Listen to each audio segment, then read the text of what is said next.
कहानी 11वीं। एक केतली गर्म पानी। ब्रह्म मुहूर्त की महिमा बड़े बूढ़ों से भी सुनता आ रहा हूं और पुस्तकों में भी पढ़ी है। कहते हैं यह दिन का सबसे बढ़िया समय होता है जिसे हम सोते सोते व्यर्थ ही गंवा देते हैं। यह हमारी अल्प निद्रा का समय है। इस समय कोई भी गहरी नींद में नहीं होता। यह भी कहा जाता है कि ब्रह्म मुहूर्त में आए स्वप्न सच्चे होते हैं। जो भी हो, पर आज मैंने इसी ब्रह्म मुहूर्त में एक स्वप्न देखा कि मेरा बचपन लौट आया है। मुझ में वही बचपना आ गया है जो 50 वर्ष पूर्व था। यद्यपि आज मैं 55 वर्ष का हूँ, बहुत दुनिया देख चुका हूँ, पर बचपन का जो दृश्य आज स्वप्न में देखा वह बड़ा ही विचित्र है। मैंने देखा कि मैं अपने ग्रामीण घर में हूँ। मेरी माँ है, पिता हैं, भाई हैं, बहन है और वही ग्रामीण परिवेश है जो मेरे बचपन में था। अब तो ठोकरें खा खा कर बहुत कुछ शांत हो गया हूँ, पर बचपन में बहुत ही तेज तर्रार और क्रोधी प्रकृति का था। लोग तो आज भी कहते हैं कि मैं आज भी वैसा ही हूँ, पर अभी तो बात बचपन की चल रही है। मैं उस समय अपनी हट के लिए, जिद के लिए बहुत कुछ बदनाम हो चुका था। मेरी इमेज एक जिद्दी बालक की बन चुकी थी और सारा ही परिवेश मेरे स्वभाव को बदलने के लिए कृत संकल्प था। मेरी हर बात को जिद मान लिया जाता था और सभी उसके विरुद्ध मोर्चा जमा लेते थे। मैं यह नहीं मानता कि वे सब मुझे प्यार नहीं करते थे, चाहते नहीं थे, चाहते थे, पर उन्हें इस बात की बड़ी चिंता थी कि यदि मेरा यह स्वभाव नहीं बदला तो मेरा जीवन बर्बाद हो जाएगा। अतः सबने एक ही लक्ष्य बना लिया था कि जैसे भी हो मुझे सुधारना है और सभी लोग मिलजुल कर इस महायज्ञ में प्राणपण से जुट गए थे। प्रातः काल का समय था। लगभग 8-9 बज चुके होंगे। सर्दियां आरंभ हो चुकी थीं और सभी लोग गर्म पानी से नहाने लगे थे। सभी लोग नहा चुके थे और मैं भी नहाने के लिए एक केतली गर्म पानी चाहता था, पर किसी का ध्यान इस ओर न था। मैंने 2-4 बार अपनी मांग दोहराई, पर सभी अपने अपने काम में व्यस्त थे, क्योंकि सब काम वाले थे ना। जब धीमी आवाज से काम ना चला तो मेरे स्वर में तेजी आ गई और मेरी जायज मांग जिद समझ ली गई और सभी का सुधार अभियान आरंभ हो गया। यद्यपि यह बात सत्य हो सकती है कि मैं उस समय ना समझता, पर उतना नहीं जितना कि लोग समझते थे। अपनी समझ से तो मैं काफी समझदार हो गया था, पर लोग माने तब ना। मेरी एक मजबूरी थी कि मेरी मंद आवाज कोई सुनता ना था और तेज आवाज को जिद समझ लिया जाता था। बस फिर क्या था, सभी का सुधार अभियान आरंभ हो जाता। अब यह बात एक दिन की ना रह गई थी, लगभग रोज ही यह सब होने लगा था। हमारे परिवार के लिए इसने एक समस्या का रूप ले लिया था कुछ नहीं, पर हाँ, तो मुझे नहाने के लिए मात्र एक केतली गर्म पानी चाहिए था, जो कि सबको प्राप्त हो चुका था, पर मुझे नहीं मिल पा रहा था। उपदेश, आदेश, धमकियां तो बराबर मिल रही थीं, पर पानी नहीं, क्योंकि सभी की दृष्टि में मुझे पानी की नहीं, सुधारने की आवश्यकता थी। सभी के पास मुझे उपदेश देने के लिए पर्याप्त समय था, पर पानी देने के लिए नहीं, क्योंकि सभी को अपने अपने काम करने थे, सभी काम वाले थे ना। हार कर मैंने स्वयं पानी गर्म करने की ठानी। यद्यपि मैं 5 वर्ष का ही था, पर यह बात नहीं कि मैं पानी गर्म नहीं कर सकता था। कर सकता था, अवश्य कर सकता था, पर किसी का थोड़ा बहुत सहयोग मिल जाता तो। पर वहां तो असहयोग का ही नहीं, विरोध का वातावरण बन रहा था। अब मुझे सचमुच ही जिद सवार होने लगी थी। मुझे भी लगा था कि मैं जिद कर रहा हूं। अब मैंने एकला चल की मुद्रा बना ली थी, अतः बिना किसी के सहयोग के ही घड़े से केतली में पानी डालने लगा तो सारा घड़ा ही औंधा हो गया। घड़ा फूट भी सकता था, पर गनीमत रही कि फूटा नहीं। फिर भी चारों ओर से चिल्लाहट आरंभ हो गई, कोहराम मच गया। मैं विजयी मुद्रा में खड़ा हो गया।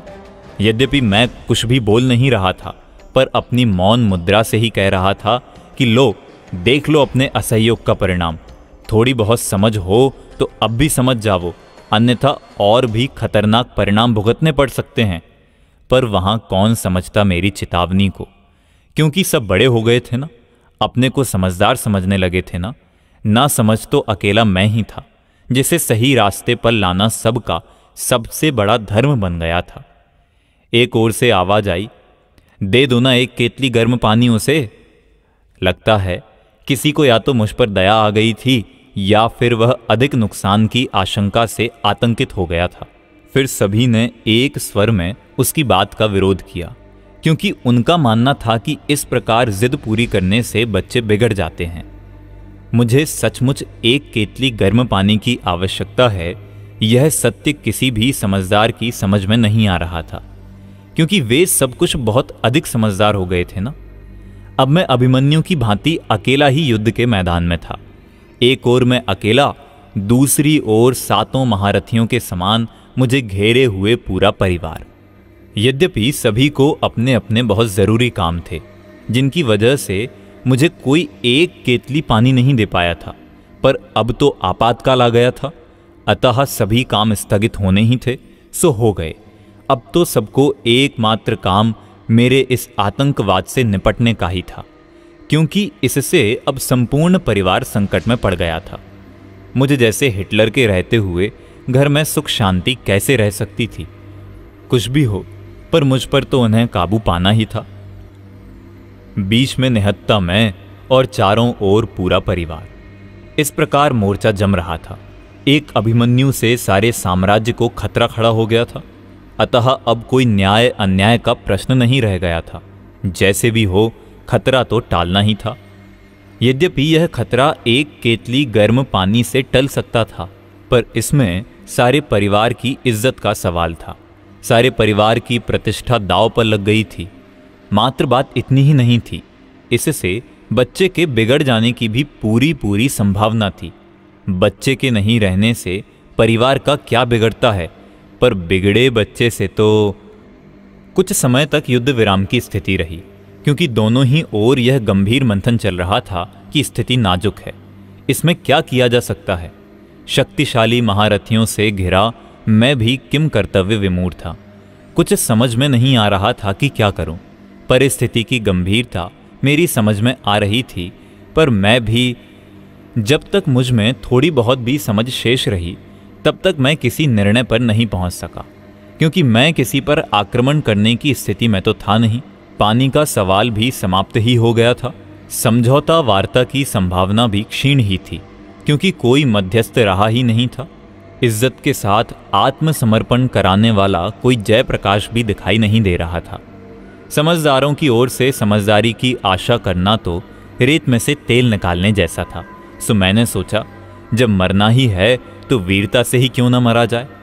मेरी पकड़ में और कुछ तो था नहीं, तो मैंने आक्रोश व्यक्त करने के लिए औंधे पड़े खाली घड़े पर ही आक्रमण कर दिया, और सभी महारथी एकदम मुझ पर टूट पड़े। फिर क्या हुआ यह कहना संभव नहीं है, क्योंकि इतने में मेरी आंख खुल गई। जब मैंने घड़ी देखी तो उसमें प्रातः के 4 बज रहे थे। ब्रह्म मुहूर्त था। इस विचित्र स्वप्न ने मेरे मन को मथ डाला।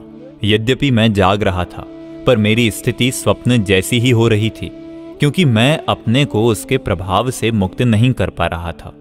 कहते हैं कि ब्रह्म मुहूर्त के देखे स्वप्न सत्य होते हैं, पर इस स्वप्न में क्या सच्चाई हो सकती है। सोचते सोचते मैं स्वप्न की गहराई में उतरने लगा। अब मेरी समझ में यह नहीं आ रहा था कि मैं जाग रहा हूं या स्वप्न ही देख रहा हूं। मैं कुछ नहीं कह सकता कि मैं जाग रहा था या सो रहा था, सोच रहा था या स्वप्न देख रहा था। जो कुछ भी हो, इससे क्या अंतर पड़ता है। पर जो मैं जान रहा था वह यह है कि स्वप्न के सत्य होने का अर्थ मात्र किसी घटना के सत्य होने से ही नहीं होता, अपितु इसमें किसी सत्य का उद्घाटन भी हो सकता है। उसमें हमें कोई मार्गदर्शन भी हो सकता है, पर जब हम उसके संकेतों को समझें तभी उसकी सत्यता की प्रतीति हो सकती है। क्या इस स्वप्न में इस परम सत्य का उद्घाटन नहीं हो रहा है कि हम नासमझों को सुधारने के बहाने कितनी नासमझी कर रहे हैं? क्या किसी की आवश्यकताओं की मांग को जिद कहा जा सकता है? क्या किसी की धीमी आवाज को सुनने की हमारी क्षमता समाप्त हो गई है? यदि वह अपनी उचित मांग को ऊंची आवाज में प्रस्तुत करता है, तो क्या उसे विद्रोह की संज्ञा दी जा सकती है? यदि कोई अपना काम स्वयं कर लेना चाहता है, अपने पैरों पर खड़ा होना चाहता है, तो क्या उसे सहयोग करने की आवश्यकता नहीं है?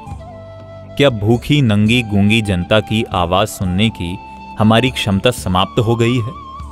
क्या हम उसकी धीमी पुकार सुनने में सर्वथा असमर्थ हो गए हैं? क्या हम उसकी पुकार को विद्रोह की संज्ञा को प्रदान नहीं कर रहे हैं? आवश्यकता उसकी जायज मांगों को पूरी करने की है या उसे विद्रोह कहकर दबाने की है? क्या इसी तरह का व्यवहार हम अपने बच्चों के साथ भी तो नहीं कर रहे हैं? ये कुछ प्रश्न हैं जिनका उत्तर हमें देना है। क्या परिवार और देश दोनों की स्थिति का सम्यक निर्देश देने वाले इस स्वप्न की सत्यता से इनकार किया जा सकता है?